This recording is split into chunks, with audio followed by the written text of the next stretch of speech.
공평이란 무엇인가? 공평하고 공정한 사회를 정의로운 사회라고 말합니다. 1980년대 군부 독재가 들어서면서 가장 강조한 사회적 문구가 정의로운 사회 구현이었습니다. 그래서 그 당시 집권당의 이름도 민주정의당이었습니다. 그래서 각 학교에서 국군의 날 포스터 대회나 광복절 그림 그리기 대회를 통해서 이러한 나라가 강조가 되었고, 정의로운 사회, 나라가 되기 위해서 어떤 그림, 어떤 표가 들어서야 되는지에 관해서 늘 교육부에서는 항상 문제가 있었습니다. 아름다운 가치 사전이라는 책이 있습니다. 아름다운 가치 사전이라는 책을 최인선 작가가 썼는데, 여기서 공평에 대한 해석을 아주 적절하게 쓴 내용이 있어서 소개를 드립니다. 공평이란 필요한 사람에게 더 많이 주는 것이다. 공평이 무엇이냐면 필요로 하는 사람에게 더 많이 주는 것이 공평이다. 이런 말입니다. 공평이란 책을 옮겨 놓을 때 형은 책을 5권씩 나르고 나는 3권씩 나르는 것, 그게 공평이다 라고 하는 것입니다.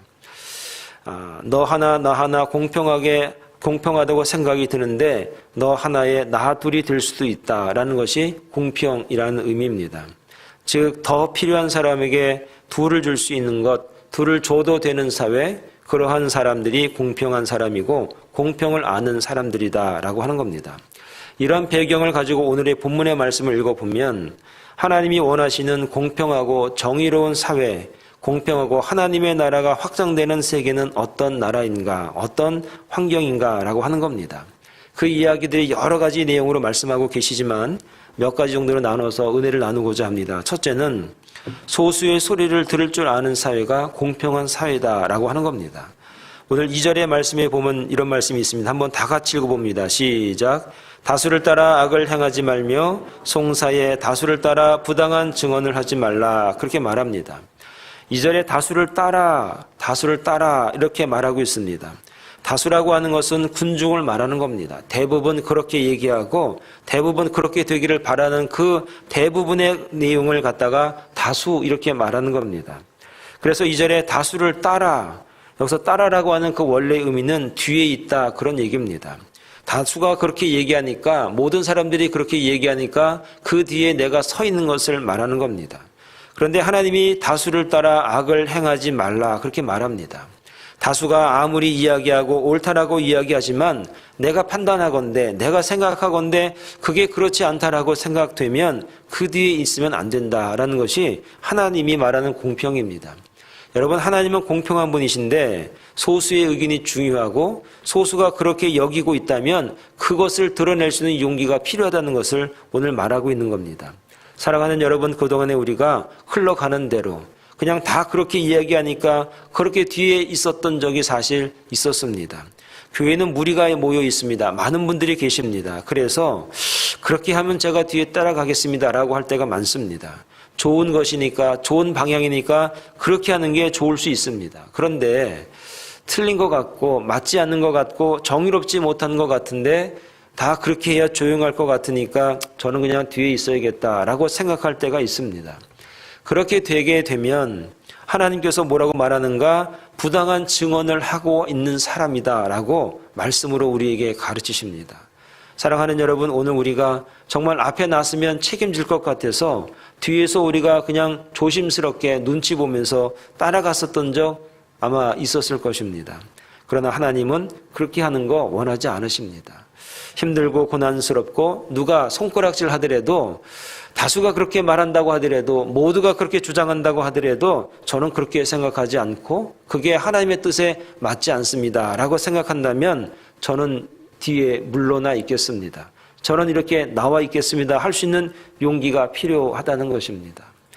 3절에 보니까 가난한 자의 송사라고 해서 편벽되이 두둔하지 말지니라 그럽니다.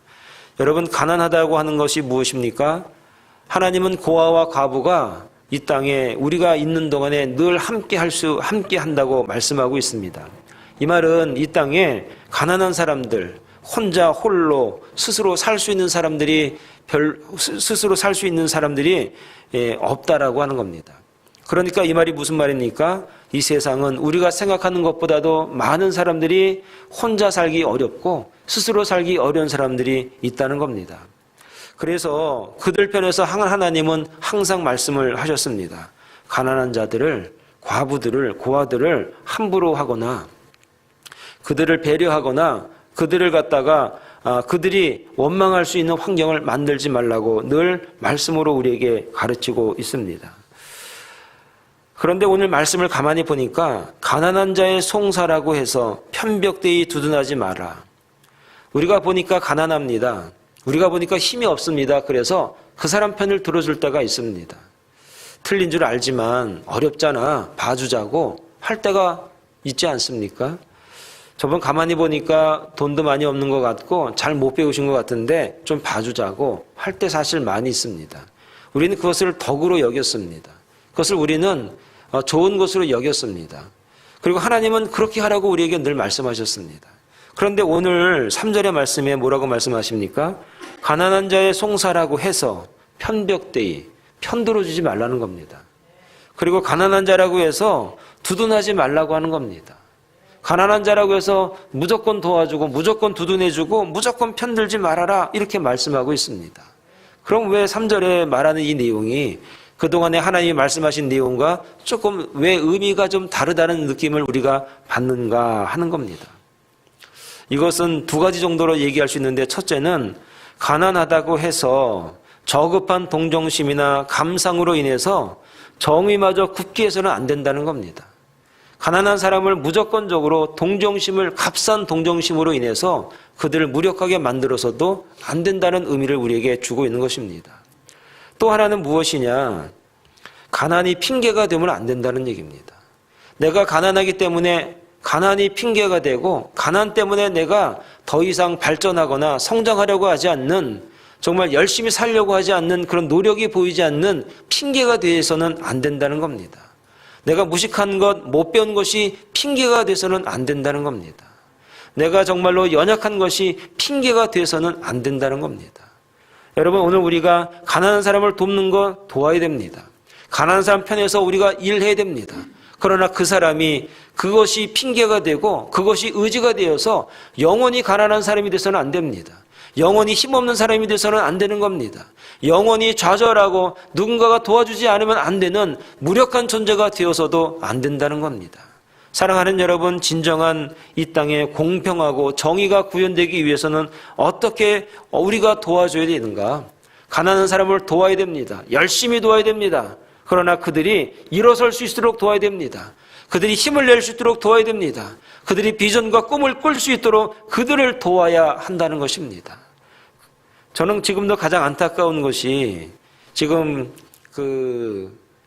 미국 안에 있는 그 인디안 보호구역이 있습니다.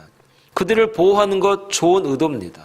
근데 보호지를 벗어나게 되면 그들이 자립할 수 있는 힘과 능력이 없습니다.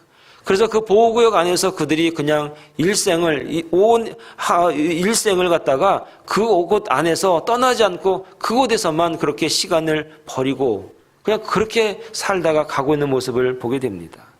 그들이 일어설 수 있도록 도와줘야 됩니다.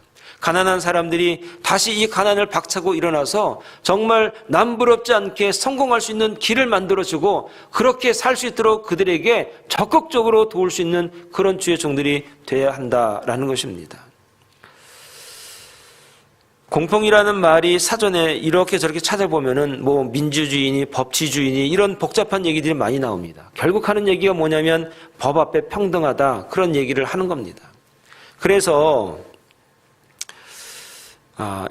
이 공평이라고 하는 이 이야기를 가장 적절하게 설명을 할 수 있는 방법이 어딘가 찾아봤더니 그리스 로마 신화 이야기를 좀 해드리면 아마 이해가 빠를 것 같습니다.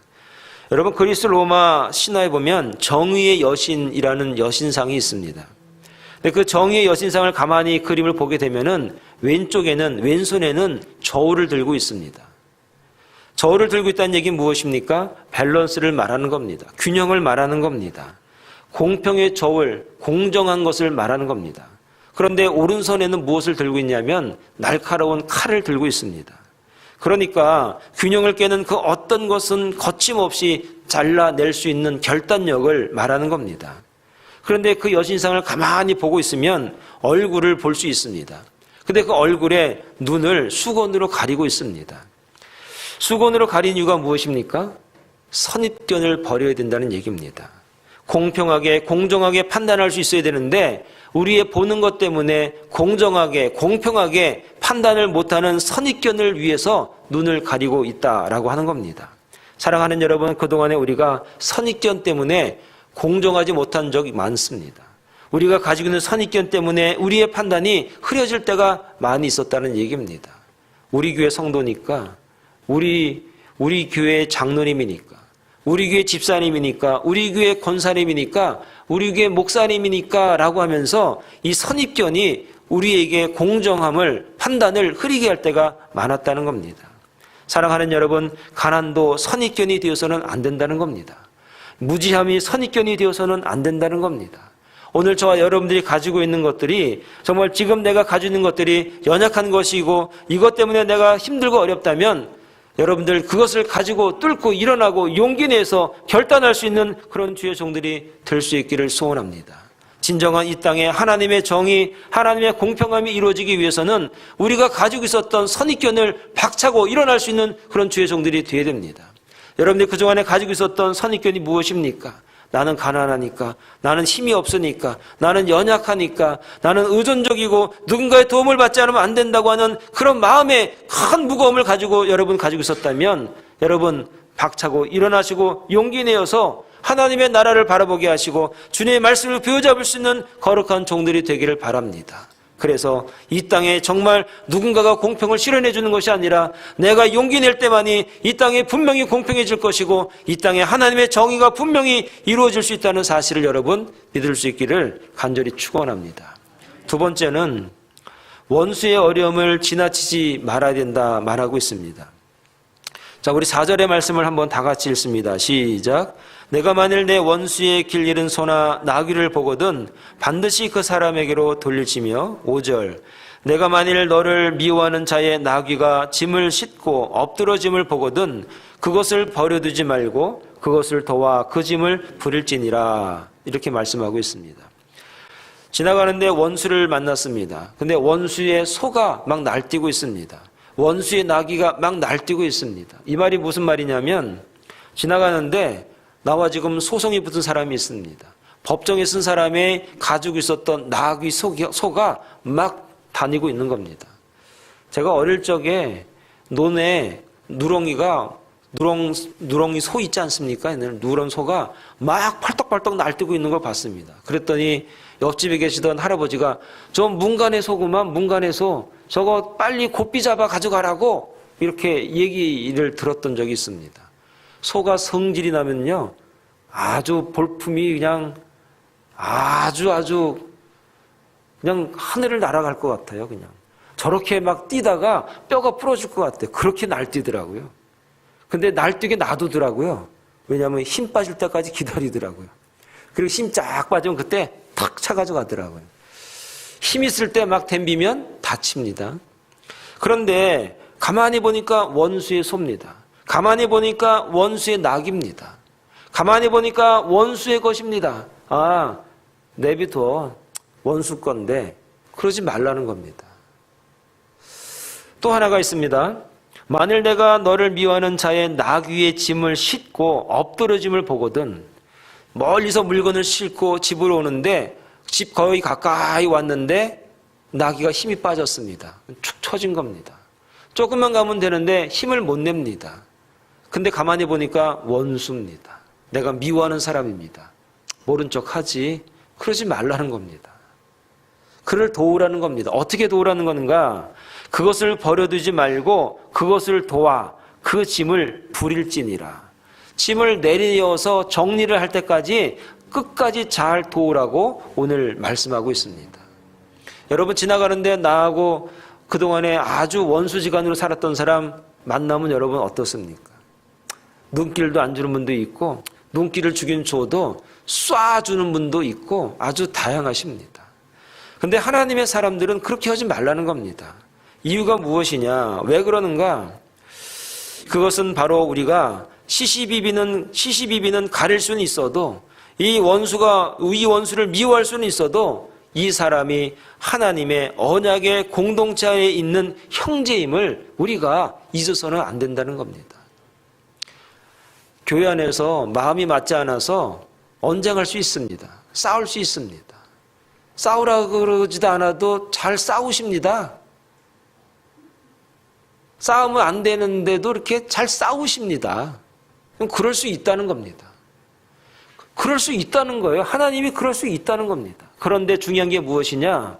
싸울 수 있고 시비할 수 있지만 중요한 것은 그 사람이 혹 어려움을 당할 때 그 사람이 내 도움이 필요할 때가 있다는 겁니다. 그때 도와주라는 겁니다. 그것이 하나님이 말하는 공평한 것이고 그것이 하나님이 말하는 정의라는 것입니다. 사랑하는 여러분, 오늘 저와 여러분들에게 있어서 시시비비를 가려야 될 사람이 있습니다. 미워할 사람이 있습니다. 마음에 안 드는 사람이 있습니다. 미워 죽겠는 사람이 집안에도 있습니다. 그러나 그들이 어려움을 당하면, 그들이 나의 도움이 있다면, 나의 도움이 필요하다면 정말 내 도움을 그에게 주라는 겁니다. 그래서 그가 더 부끄럽게 만들 수 있는 지혜로운 사람 되라는 겁니다. 제 동료 목사님이 사역했던 교회 이야기를 조금 해드리겠습니다. 토론토에 보면 장로교회가 큰 게 몇 개 있는데 토론토 중심에 있는 좀 큼지막한 장로교회가 있습니다. 통합측교회입니다. 그런데 그 교회가 분쟁이 생겼습니다. 어려움이 생겼습니다. 참 부끄러운 얘기인데 우리끼니까 하는 거예요. 우리끼니까. 부끄러운 얘기입니다만 그런 일이 생겼습니다. 그래서 목사님 측하고 장로님이 주축이 된 측하고 분쟁이 붙었습니다. 여러분, 미국에서 분쟁이 붙으면 뭐 어느 나라나 마찬가지겠지만 금방 끝나는 게 아니라 1년도 좋고 2년도 좋고 3년도 좋고 그게 얼마나 많은 시간을 소요하는지 모르겠습니다. 그 가운데서 상처받는 것은 성도님들 상처 많이 받습니다. 그리고 이제 몇 년이 지나고 소송을 계속한 뒤에 이제 마지막 날 이제 판결이 나는 날이 다가왔습니다. 판결이 났습니다. 결국 목사님 측에서 이겼습니다. 그래서 마지막 법정에서 서로 눈치 주면서 서로 막 안 좋은 감정이 있었습니다. 소송이 끝났습니다. 목사님 측이 이겼습니다. 다음날 새벽 기도를 드린 목사님이 상대편 소송하셨던 그 장로님 집에 찾아가셨습니다. 문을 두들겼습니다. 문을 열어보니까 깜짝 놀랐습니다. 어제까지 소송했던 그 목사님이 거기 계신 겁니다. 근데 이 목사님이 손을 내밀면서 뭐라고 말한 줄 아십니까? 장로님, 다 끝났어요. 장로님, 다 끝났어요. 이제 지난 일이에요. 장로님, 다 끝났어요. 이제 하나님의 나라를 위해서 우리 하나 돼요. 이 장로님이 얼마나 감동을 받았는지 몰라요. 교회를 나오니 안 나오니가 아니라 이제 다 끝난 일입니다. 다 끝났습니다. 오늘 우리에게 정말 원수 같은 사람이 있습니다. 보고 싶지 않은 사람 있죠. 그런데 우리가 분명히 잊지 않아야 될 게 무엇이냐? 우리는 언약의 공동체라는 것을 잊어서는 안 됩니다. 예수 그리스도의 피로 사신 언약의 공동체라는 사실을 우리는 잊어서는 절대 안 된다는 사실을 오늘 말씀을 통해서 우리에게 주고 계신 겁니다. 사랑하는 여러분, 원수의 어려움을 여러분 지나치지 마시기 바랍니다.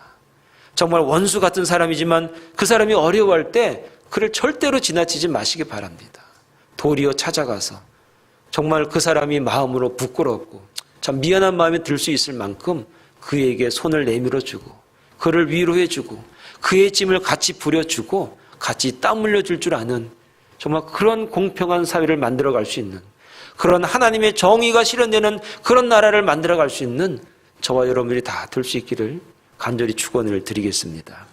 마지막으로 7째 해에는 묵혀두라 그렇게 말씀하십니다. 여러분 11절의 말씀을 한번 우리 다 같이 읽어보겠습니다. 11절입니다. 시작. 7째 해에는 갈지 말고 묵혀두어서 내 백성의 가난한 자들이 먹게 하라.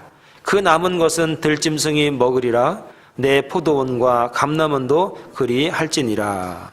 아멘. 하나님께서 7째 날에는 땅을 기경하지 말고 그냥 내버려 두라고 하셨습니다. 그 이유가 무엇이냐 봤더니 가난한 사람들이 와서 먹게 내버려둬. 그리고 또 하나가 있는데 들짐승들이 와가지고 먹게 내버려도 하는 겁니다. 여러분들 시편 36편 6절에 보면, 그리고 104편 21절에 보면 하나님은 들짐승들도 먹이신다 말씀하고 있습니다. 하나님은 이 땅에 자신이 창조해 놓으신 온 세상을 관리하고 계시는 겁니다. 들짐승들, 우리가 보기에는 내가 먹을 것 주지 않으면 굶어 죽을 것 같은데 하나님이 먹이신다는 겁니다. 그러니까 그 들짐승을 위해서라도 7년째가 됐을 때는 그냥 내버려둬.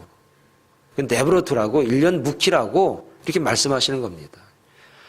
근데 여기서 말하는 1년을 묵히라고 하는 의미 중에 하나가 무엇이냐면, 본절의 규례는 짐승에 대한 배려 규례일 뿐만 아니라 또한 들짐승의 배설물이나 돌아다니는 그 활동 때문에 토지들이, 땅들이 비옥해질 수 있도록 하나님의 깊은 뜻이 그 가운데 있다는 겁니다. 그러니까 1년 동안은 들짐승이 기경도 하고 먹고 그냥 거기서 마음 놓고 살면서 그 땅 자체가 더 비옥해질 수 있는 기회를 만들다는 겁니다. 그러니까 1년 동안 손해보는 것 같은데 그 다음에 8년째는 더 큰 수확을 주시기 위한 하나님의 준비라는 겁니다.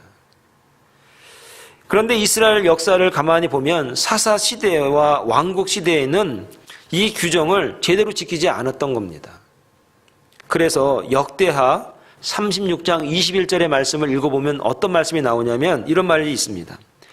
이에 토지가 황폐하여 땅이 안식년을 누림같이 안식하여 70년을 지냈으니 여호와께서 예레미야의 입으로 하신 말씀이 이루어졌더라.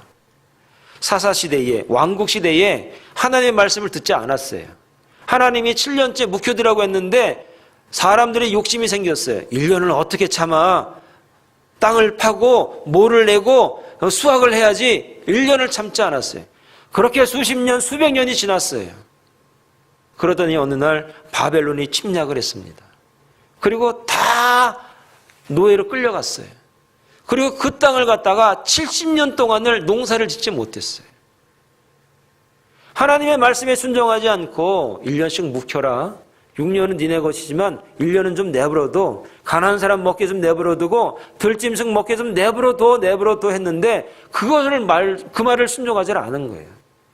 그리고 나서 70년 동안이나 노예 생활로 바벨론에 끌려간 겁니다. 그리고 나서 하신 말씀이 뭐냐? 이에 토지가 황폐하여 땅이 안식년을 누리게 되는 겁니다. 그리고 누림같이 안식하여 70년을 지냈으니 여호와께서 예레미야의 입으로 하신 말씀이 이루어졌더라. 70년 동안의 바벨론 포로 기간 중에 비로소 땅이 안식을 얻었다. 그 말을 역대하 36장에서 하시는 겁니다. 그 후 마카비 시대에는 전 이스라엘이 이 법을 지켰던 것으로 보입니다. 그러므로 어떤 의미에서 바벨론 포로 생활은 이 안식년법을 지키지 않는 데 대한 하나님의 벌이라고 말하는 학자들이 많습니다.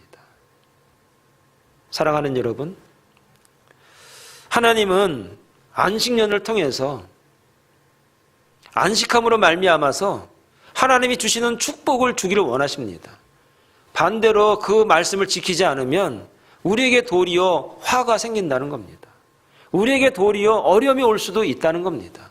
그때 깨달아야 됩니다. 내가 지난 시간 어떻게 하나님의 말씀에 순종하지 않고 하나님의 말씀대로 살아가지 않았는가를 우리가 훑어볼 수 있는 믿음과 시각이 있어야 됩니다. 오늘 12절의 말씀에 뭐라고 말하는가?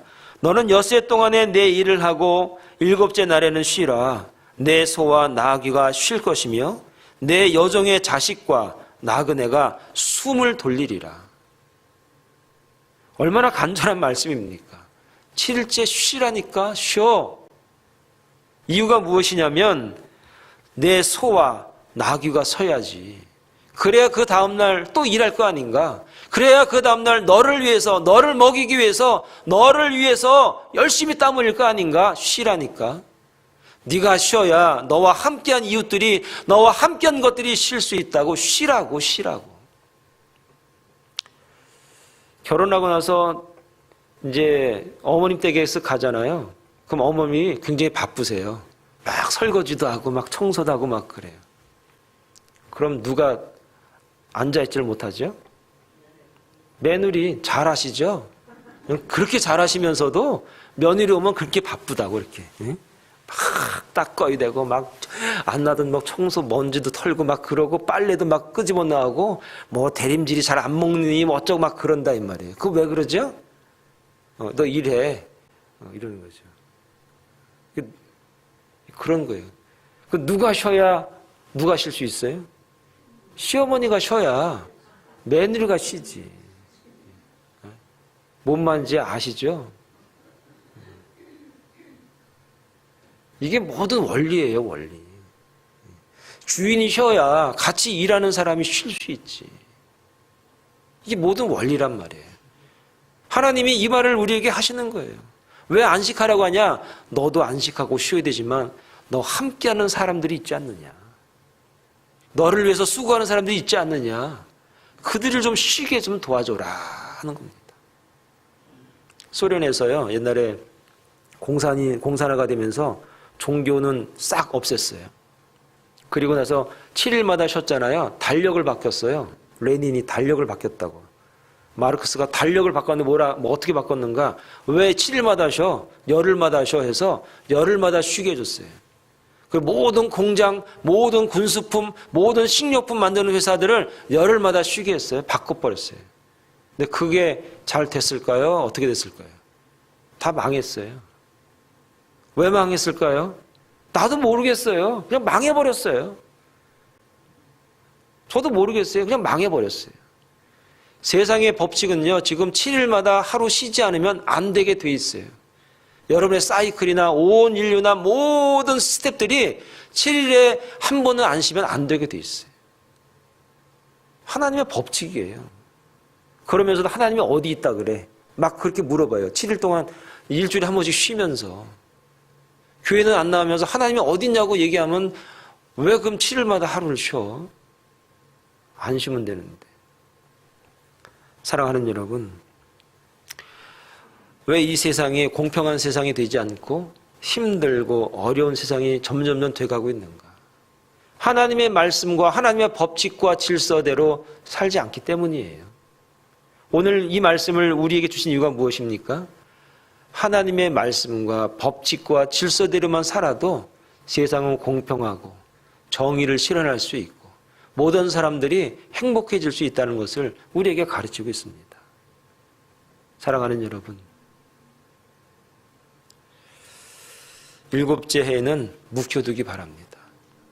내버려 두세요. 안 되는 것 같은데 된다니까요. 우리가 믿질 못해요. 하나님의 법칙을. 그래서 뭔가를 해야 된다고 생각하는 거예요. 내버려 두세요. 6일 동안 잘 열심히 일하시고 7일째 쉬세요. 손해날 것 같은데 그렇지 않아요. 이런 하나님의 법칙과 질서를 잘 따라가면서 살아가면 공정해지고 공평해지고, 아, 우리 주인 참 좋아. 내 마음을 어떻게 저렇게 아는지 모르겠어. 그래서 정의가 구현이 되는 그런 사회가 된다는 것을 여러분 믿으시고, 오늘 이 하나님의 법칙과 질서대로 살아갈 줄 아는 믿음의 주의 종들이 다 될 수 있기를 간절히 축원을 드리겠습니다. 기도하겠습니다.